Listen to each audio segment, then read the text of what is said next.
What's good, everyone? It's your main correspondent, Alan Taylor, and I'm in the broadcast room. Listen, look, this is the thing here. So we're going to listen to a survivor of the FSU mass shooting from the hospital bed. And I got a couple of angles I'm going to show you guys about this situation, stuff like that. And it's also other information that's in these, news reports and things like that. So let's go here now. Quarters, nickels, and dimes, people. One day after the deadly shooting at Florida State University, we're learning more about the victims who died.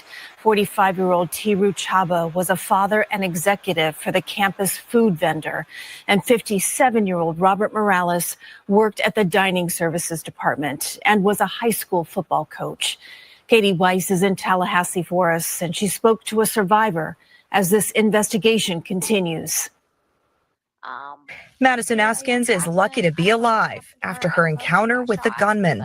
The minute I heard the shots, I took off running, as did my friend. Unfortunately, I tripped and fell. And when I was trying to get back up, he shot me in the rear end. That's when Askins said she played dead to save her life. So I released all the muscles in my body. I closed my eyes. I held my breath. I did everything I could to look like I was dead.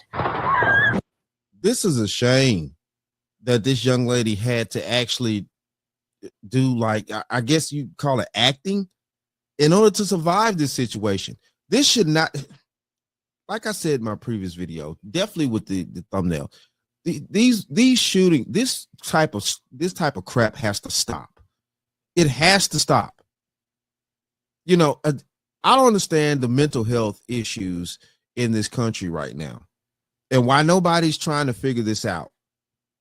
This video appears to show the alleged gunman opening fire as people ran for their lives. 2 people were killed and 5 wounded before the officers then injured the suspect. Within 3 to 5 minutes, the situation was over.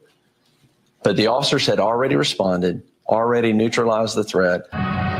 Friday evening, a candlelight vigil capped a somber day on campus. It's the kind of tragedy that shouldn't happen. Not here, not anywhere. We are heartbroken. Still grieving, students and others returned to retrieve their belongings they left behind during the chaos. It was horrible what everybody on campus had to go through.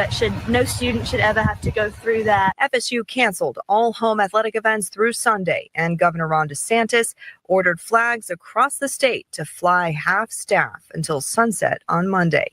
Katie Weiss, CBS News, Tallahassee, Florida. All right. So, yes, and I definitely agree with that. I mean, Jesus Christ, man. The thing of this is that these people are going through a tragic situation for no reason. Now, by this being the son of a sheriff deputy that, actually, works for that county, and I just can't grasp that. And also too, like there hasn't been any mention of his father or anything like that. And I know that we harp on these type of situations all the time. Like, where's the dad? Where's the dad? Where's the both sides of the communication for the child? And, I get it. In today's society, we're living like that. En masse, it's the father's always never there for some reason, or either he's being, pushed out, or or either he's just not there. But these are the things right here, a lot of children deal with, and especially by a lot of other things. People are being corrupted, technology, things like that, internet, and you need that both sides. You need both sides of the coin, in order to make it 25 cents. I mean, I've never seen a 25-cent coin that only has one side. The other side's blank, but you have you have the other side with the print on it. Like, I've never seen that. It's crazy to me. But listen, look, hold on here. Yeah, we're gonna check out the other side. Sorry about this, guys, because yes, we gotta we gotta hear more. Let's go here now. Our team coverage turns to the 6 people who were injured in the shooting. They're now being treated at Tallahassee Memorial Hospital. There was a press conference held at the hospital today. And Janice is in our newsroom now with the latest on the surviving victims' conditions. Janice. Kevin, Nicole, all are expected to make full recoveries. 5 are in stable condition, while 1 is listed as being in fair condition. I know for certain if I was moving, he would have shot me again. Madison Askins, a grad student at FSU, one of the survivors recovering in the hospital after being shot. Speaking to ABC's Faith Abube, Madison describes the horrifying moments. I took off running, as did my friend. Unfortunately, I fell. He tried to help me up, but then I got shot. My friend took off, valid. And then when I got shot, I was like, think of is what my mom and dad always told me to do during an active shooter drill. Hold on. Did we just hear this right? Hold on. Always told me to do during. Hold on. Sorry. When I got shot, I was like, think of is what my mom and dad always told me to do during an active shooter drill. So parents are out here having to prepare their children to go to school for an active shooter drill in the 21st century. Parents are having to prepare their children to be shot at school. Are we? So what's the French toast is there to think about? Did y'all just hear this? Did y'all just hear what this young lady said? Her parents prepared her to play dead. They prepared her for an active shooter drill at school. And I get it. Don't get me wrong. And it's better to be prepared than not to be. But all I'm saying is, though, all I'm saying is, though, this is crazy that you have to prepare your children for an active shooter drill at school, where they're supposed to be in the most safe place in definitely here in America. They're supposed to be safe at that institution of higher learning. It's nobody supposed to be there that's supposed to do anything dangerous. These, you're not in a place where there's street thugs and crime and drugs. Well, it may be a little drugs there, At college, I'm talking about college, but listen, look, y'all get the point. I'm trying to be a little funny, but you get the point though. You're not supposed to be going to college or any school, high school, whatever, and having to worry about being prepared for an active shooter drill. But I guess this is the day and time that we're living in here, which is sad. This is sad. Man, this is sad. Stay down, play dead. Madison, one of 6 patients who were rushed to Tallahassee Memorial Healthcare. Doctors say all the patients were relatively stable despite their injuries.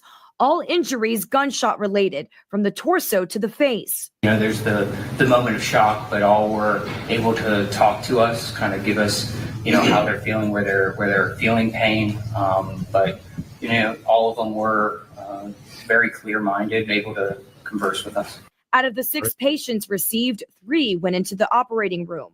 Tallahassee Memorial is only a few miles away from the FSU campus, meaning patients came in quickly and were able to receive care immediately. The hospital is a level 2 trauma center. Doctors and staff were trained and prepared to handle a mass shooting as they do simulations of an event like this once a year. You can never... Even the hospitals have to train for this type of thing. I get it. It's a hospital. So, yeah, they should be training for all type of scenarios. I get that part, too. Well, I get that part. Replicate what just happened yesterday without living it. But, we have all staff respond to it, everything from our blood bank to, other personnel that are in other parts of the hospital, our administration, everybody is involved in those simulations. Doctors say they believe 2 of the patients could potentially go home today. They would not confirm if one of the 6 patients is the shooter. Okay, then. So, yeah, this is where we at right here, man. This is where we at. And, this is how it's going down. man, this is crazy that, you know, we got people out here that are living life like this. And, you know, we still haven't gotten the information about what the issue was with that young man's thought process and the reason why he did this and things like that. And the reason why he brought shame to his mother, you know, and of course, you know, we still don't know who the father is, but it's crazy that, you know, this young man, whatever was on his mind, soul, heart, whatever, that he had to go out and try to execute this type of egregious crime and things like that. You know, it's no need for this. You know, yeah, man, this is sad. My prayers go out to everybody that's been involved in this situation. You know, we live in a very treacherous society in America nowadays. It's not filled with, I mean, there's no harmony. Definitely not that. It's no type of understanding. It's no type of really, and our society's filled with people with a lot of mental health issues. And yeah, but it is what it is, though. Shout out to all my subscribers. Mad love to y'all. If you're new to the channel, please hit that like, share, subscribe button. Make sure you ring that bell to be notified whenever I decide to post things. And like I always say, and that, my friends, is the bottom line. That, my friends, is the bottom line.